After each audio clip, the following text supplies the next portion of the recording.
After the super long journey, we finally arrived in Santa Ana, where I was absolutely written off. So we went into town to get Jack some food and me some electrolytes, and then checked into our accommodation, which was Casa Blanca tu Casa, where we slept like logs. The next morning we were up to explore the city centre, with Jack diving straight back into the street food after just getting over a dodgy stomach. Santa Ana didn't have a lot to offer, but it had this stunning cathedral, which we went up to the top of, and had exquisite views of all the roofs in the city for the bargain price of $2 each. And some fun facts about El Salvador. Did you know it's the smallest country in Central America? And it's almost double the size of Yorkshire. It was also the first country in the world to adopt Bitcoin as legal tender in 2021. After the cathedral, we had a bit more of a stroll around the city, but there wasn't much more to see. That night we bought tickets to the theatre. As it turns out, they were playing The Wizard of Oz. The whole performance was in Spanish, and we're still pretty basic with it. But if you don't already know, it was basically about this girl called Dorothy who was busy mates with a robot and a bloke made of hay, and featured some grade A acting.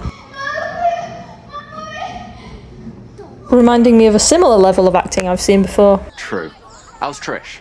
Then we went out for some more risky looking street food before stopping by a nicely lit up cathedral on the way back. The next morning we'd booked a hike up the Santa Ana volcano. We decided to hire a driver for this trip, as the local bus took around 2 hours and usually you had to stand for this whole section. As always, Beth just slept for the entire trip. Santa Ana volcano is in Cerro Verde National Park. It's the tallest volcano in El Salvador, and it's about 2,381 metres above sea level. And it took about an hour and a half to get to the top. And we didn't know what to expect, but we didn't think we'd actually be able to see inside the crater when we got up there. So that was pretty cool. The crater has a turquoise lake in the middle of it, which is caused by rainwater mixed with volcanic minerals and gases, and the colour of it changes depending on the activity and weather. This slow-moving steam from the crater is actually volcanic gases, and when you're standing on the top it absolutely stinks of sulphur, which is basically the same smell as rotten egg. This slow venting is normal for an active volcano, but the gases can be harmful if you're very close to it, which is why you need a guide. We made our way back down, which took around an hour, and the pace was a lot more reasonable than the way up, where our guide was going at the speed of light. We went for lunch at Lake Coatepeque, which is a crater lake created after eruptions caused the collapse of multiple volcanoes in the area. That night it was back to the theatre to watch a cover band called Trio de Cuatro. All the songs were in Spanish except the finale, which was Ghostbusters. Have a listen to their banging tunes.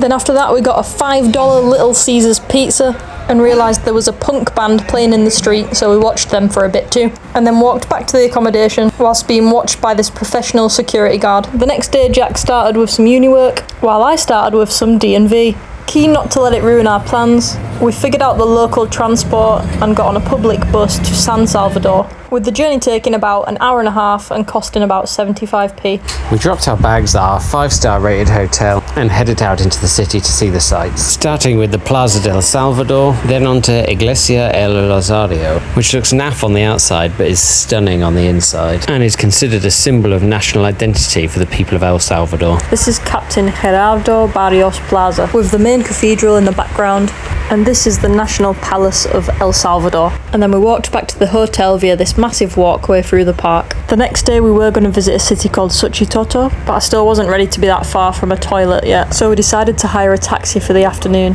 The first stop was El Boquerón National Park, where, surprise surprise, we went to see another volcano. Although with this one you can literally get dropped at the top, so there was no real walking involved. San Salvador volcano used to have a boating lake at the bottom, but after its last eruption in 1917 all the water disappeared from the lake. Our next stop was Picnic House, which sported a massive rainbow slide we were excited to go on, but it turned out it wasn't very rainbow coloured anymore. Even still, we had a jolly good time. And I didn't poo myself, so that's great. Then we went and got some pupusas, which is El Salvador's national dish. And then obviously with our careful planning, we'd arranged to be in San Salvador for the 500th anniversary of the city. So we sat down to watch the celebrations, which were happening on a roundabout surrounded by really noisy traffic. And here's Beth drinking some engine coolant. The advert said we were seeing the symphony orchestra. Turns out it was the Children's Symphony Orchestra, and they were not great. But at the end they had a huge firework display, which was great.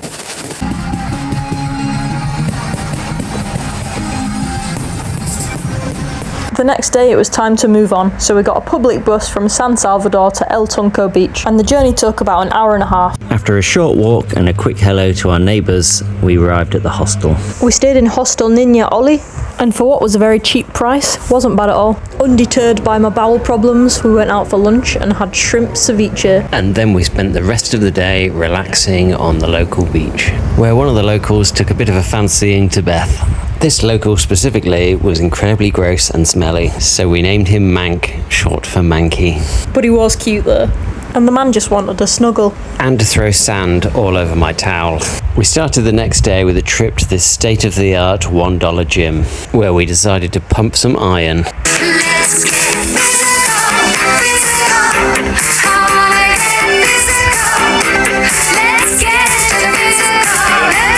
Everybody talk. We'd been told about a shortcut to get to the beach, so we decided to give it a go, and it ended up adding half an hour onto the journey. The tide was out, so we managed to walk along the whole beach to the next one along, and stopped to explore some caves on the way. When we got to El Sunsal beach, we stopped off for a quick refreshment before heading to the final spot, Cadejo Brewery, and did some beer tasting. Floral aroma, soft flavours of light malt with a honey end.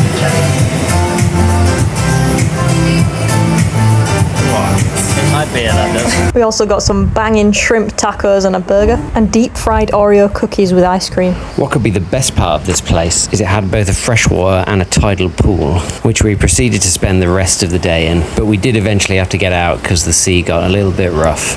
After 6 days, I still wasn't right, so it was time to get some antibiotics. And then we grabbed some breakfast, joined by no other than the man himself, Mank. And for the rest of the day, I just rested while Jack did uni work. And luckily for me, the antibiotics have started working, just in time for our 1:30 a.m. wake-up call for our 3 a.m. bus. We went from El Tunco in El Salvador to Leon in Nicaragua, skipping Honduras because they make it really hard for Brits to get a visa. The whole journey took about 11 hours, and I slept pretty much the whole time. But with that, we'd made it to the other side, and we said goodbye to El Salvador and hello to Nicaragua.